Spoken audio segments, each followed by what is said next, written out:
intervient juste après que l'animatique soit validée par le réal.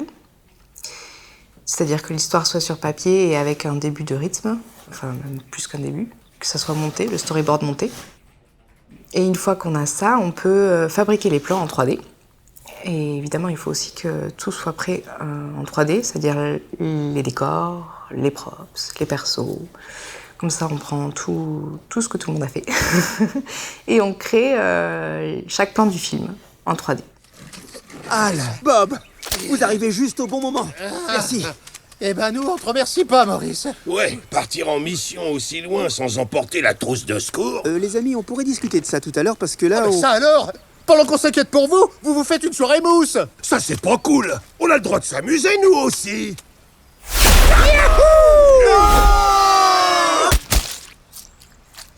Notre boulot, c'est vraiment la narration.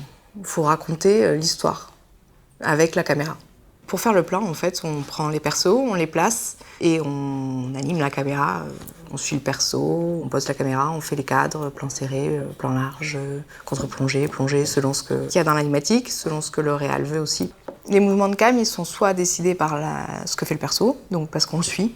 En tout cas, il faut jamais anticiper l'histoire. Par exemple, le perso, c'est lui qui va bouger et nous, on va le suivre. Donc il ne faut pas que la caméra démarre, on ne sait pas pourquoi, pour nous montrer quelque chose, effectivement, qu'on veut aller voir. Mais il faut que ce soit le perso qui tourne ou le perso qui nous montre quelque chose et nous, on bouge la caméra. Il faut vraiment qu'on suive l'histoire et pas qu'on anticipe, sinon c'est pas naturel.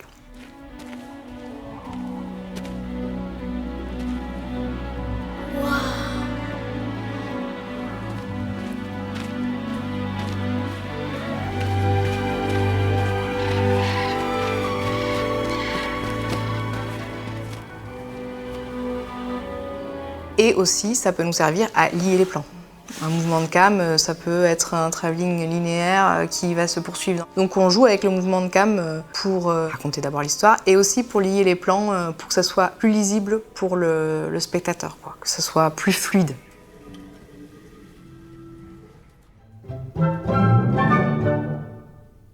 Il faut avoir des notions de narration et de réalisation pour qu'on choisisse la meilleure focale qui va parler le plus à ce moment-là. Ça dépend de ce qu'on veut raconter au niveau du plan. Le rythme, avoir une idée du rythme.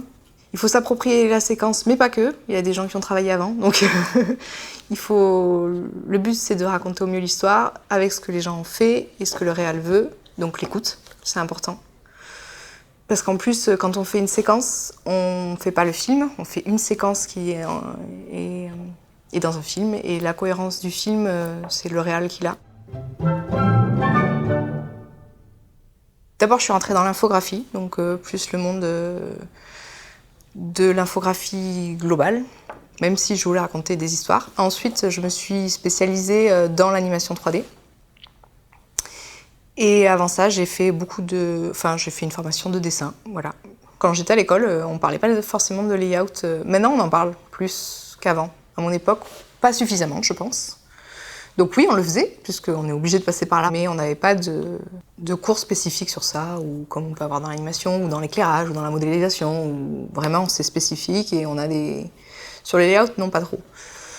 Après, forcément, le layout, ça vient que si on a une histoire, et à l'école, les exercices, c'est pas forcément de suite une histoire, quoi. Les voilà! À la rescousse! Ils descendent au repère! Attends, mais pousse-toi, j'y vois rien! Pousse-toi ou je vais te taper! Regardez! Salut mon ami. C'est qui cet oiseau? Je sais pas. Bah, c'est le client des As! Ah, il est moche. Il y a de la fumée au village des castors! Faire quelque chose. Oh là là! En route, les amis. Ils y vont! On y va! Comme ça, on pourra les voir se bagarrer contre des méchants! Ouais!